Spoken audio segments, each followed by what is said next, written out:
Hi മക്കളെ, നമസ്കാരം.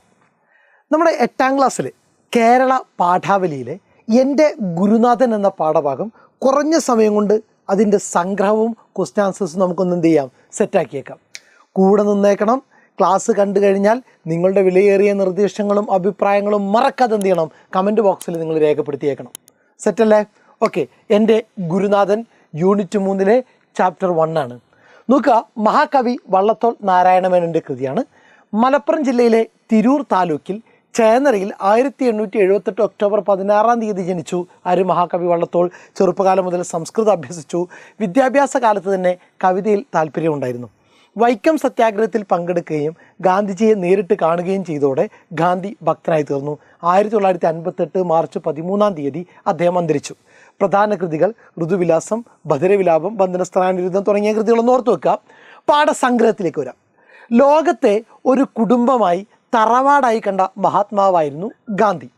ഇവിടുത്തെ ചെടികളും പുല്ലുകളും പുഴകളും എല്ലാ ജീവജാലങ്ങളും ചേർന്ന കുടുംബമാണ് ഗാന്ധിയുടെ ദൃഷ്ടിയിൽ നമ്മുടെ നാട്. താഴ്ചകളാണ് അദ്ദേഹത്തിൻ്റെ ഔന്നത്യം, ത്യാഗമാണ് അദ്ദേഹം നേട്ടമായി കാണുന്നത്.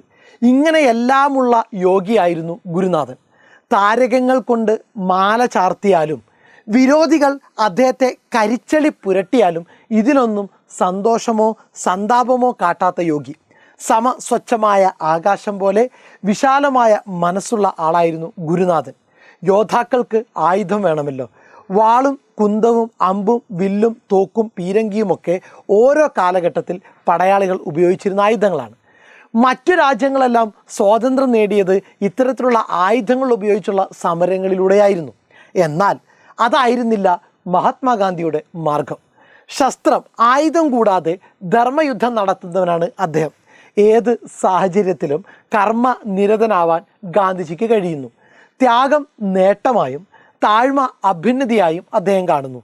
യേശുദേവൻ്റെ പരിത്യാഗശീലവും ഭഗവാൻ കൃഷ്ണൻ്റെ ധർമ്മരക്ഷോപായവും ബുദ്ധൻ്റെ അഹിംസയും ശങ്കരാചാര്യരുടെ ബുദ്ധിശക്തിയും രന്തിദേവൻ്റെ ദയാവായ്പും ഹരിശ്ചന്ദ്രൻ്റെ സത്യവും മുഹമ്മദിൻ്റെ സ്ഥൈര്യവും ഒരാളിൽ ഒത്തുചേർന്ന് കാണുന്നു. ആരുടെ?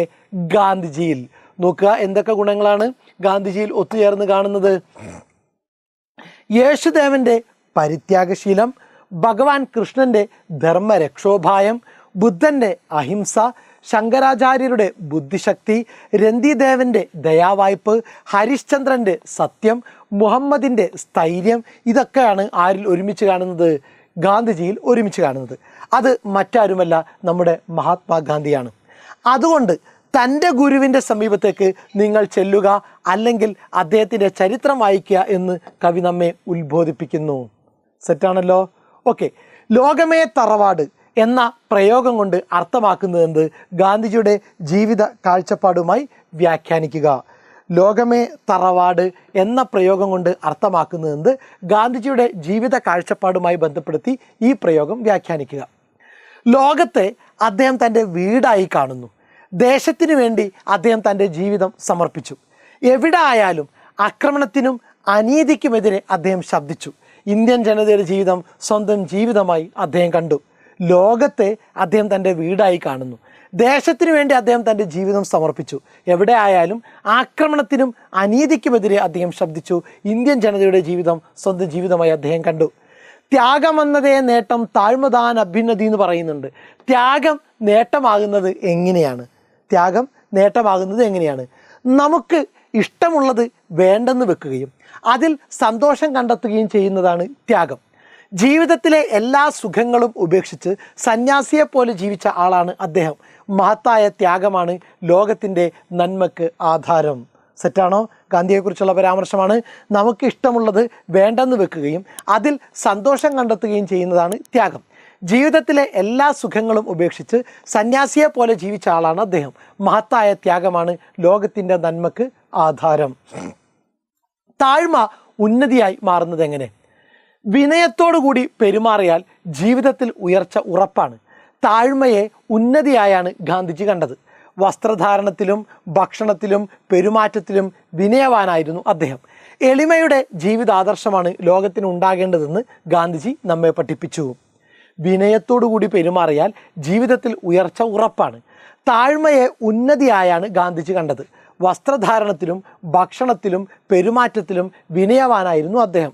എളിമയുടെ ജീവിതാദർശമാണ് ലോകത്തിന് ഉണ്ടാകേണ്ടതെന്ന് ഗാന്ധിജി നമ്മെ പഠിപ്പിച്ചു. സെറ്റാണല്ലോ? ഓക്കെ, ഗാന്ധിജിയുടെ അധ്യാപനത്തെ പുണ്യാധ്യാപനം എന്ന് വിശേഷിപ്പിച്ചതിൻ്റെ യുക്തി എന്താണ്? ഗാന്ധിജിയുടെ അധ്യാപനത്തെ പുണ്യാധ്യാപനം എന്ന് വിശേഷിപ്പിച്ചതിൻ്റെ യുക്തി എന്താണ്? അധ്യാപനത്തിന് പുസ്തകം അനിവാര്യമാണ്. പുസ്തകങ്ങൾക്കപ്പുറത്ത് ജീവിതമെന്ന പാഠമാണ് ഗാന്ധിജി നമുക്ക് പഠിപ്പിച്ചു തന്നത്. ജീവിതം പരോപകാരപ്രദമാകണമെന്നും എളിമയും ത്യാഗവും സഹനവും അഹിംസയും ഏറെ മൂല്യമുള്ളതാണെന്നും അദ്ദേഹം തൻ്റെ ജീവിതത്തിലൂടെ പഠിപ്പിച്ചു. തൻ്റെ ആദർശങ്ങളെ സ്വന്തം ജീവിതത്തിലൂടെയും പ്രവൃത്തിയിലൂടെയും അദ്ദേഹം നമുക്ക് കാട്ടിത്തന്നു. അധ്യാപനത്തിന് പുസ്തകം അനിവാര്യമാണ്. പുസ്തകങ്ങൾക്കപ്പുറത്ത് ജീവിതമെന്ന പാഠമാണ് ഗാന്ധിജി നമുക്ക് പഠിപ്പിച്ചു തന്നത്. ജീവിതം പരോപകാരപ്രദമാകണമെന്നും എളിമയും ത്യാഗവും സഹനവും അഹിംസയും ഏറെ മൂല്യമുള്ളതാണെന്നും അദ്ദേഹം തൻ്റെ ജീവിതത്തിലൂടെ പഠിപ്പിച്ചു. തൻ്റെ ആദർശങ്ങളെ സ്വന്തം ജീവിതത്തിലൂടെയും പ്രവൃത്തിയിലൂടെയും അദ്ദേഹം നമുക്ക് കാട്ടിത്തന്നു. മഹാപുരുഷന്മാരുടെ എന്തെല്ലാം ഗുണങ്ങളാണ് ഗാന്ധിജിയിൽ കാണാൻ കഴിയുന്നത്? ഇതിലൂടെ കവി വ്യക്തമാക്കുന്നത് എന്ത്? പ്രധാനപ്പെട്ട ചോദ്യമാണ്. നോക്കുക, ഗാന്ധിജിയിൽ മഹാപുരുഷന്മാരുടെ സ്വഭാവ സവിശേഷതകൾ സമുന്നയിച്ചിരിക്കുന്നു. ത്യാഗം, ധർമ്മരക്ഷ, അഹിംസ, ബുദ്ധിശക്തി, ദയ, സത്യത്തിലുള്ള അടിയുറച്ച വിശ്വാസം, പ്രവൃത്തിയിലുള്ള സ്ഥിരത എന്നീ ഗുണങ്ങൾ ഗാന്ധിജിയിൽ കൂടിച്ചേർന്നിരിക്കുന്നു. സർവ്വഗുണങ്ങളും തികഞ്ഞ ആദർശ പുരുഷനാണ് ഗാന്ധിജി. ക്ഷമയും സഹനവും ത്യാഗവുമൊക്കെ അപ്രത്യക്ഷമാകുന്ന പുതിയ കാലത്ത് സ്നേഹത്തിൻ്റെയും ലാളിത്യത്തിൻ്റെയും അഹിംസയുടെയും ജീവിതാദർശങ്ങൾ പുതിയ തലമുറ ഗാന്ധിയൻ ദർശനങ്ങളിലൂടെ മനസ്സിലാക്കേണ്ടതുണ്ട് എന്ന് കവി കരുതുന്നു.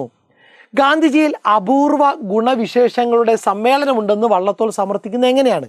ഇതുവരെ ഭൂമിയിൽ ജീവിച്ചിട്ടുള്ള എല്ലാ മഹാത്മാക്കളുടെയും ഗുണവിശേഷങ്ങൾ ഗാന്ധിജിയിൽ ഒത്തുചേരുന്നുവെന്ന് വള്ളത്തോൾ എടുത്തു പറയുന്നു. ക്രിസ്തുദേവൻ്റെ പരിത്യാഗശീലം, കൃഷ്ണൻ്റെ ധർമ്മരക്ഷോപായം, ബുദ്ധൻ്റെ അഹിംസ, ശങ്കരാചാര്യരുടെ ബുദ്ധിശക്തി, ഹരിശ്ചന്ദ്രൻ്റെ സത്യം, മുഹമ്മദിൻ്റെ സ്ഥൈര്യം ഇതെല്ലാം ഗാന്ധിജിയിൽ സമ്മേളിക്കുന്നു. അദ്ദേഹത്തിൻ്റെ കർമ്മങ്ങളിൽ ഈ അപൂർവ ഗുണവിശേഷങ്ങൾ പ്രതിഫലിക്കുന്നു. ഇതുവരെ ഭൂമിയിൽ ജീവിച്ചിട്ടുള്ള എല്ലാ മഹാത്മാക്കളുടെയും ഗുണവിശേഷങ്ങൾ ഗാന്ധിജിയിൽ ഒത്തുചേരുന്നുവെന്ന് വള്ളത്തോൾ എടുത്തു പറയുന്നു.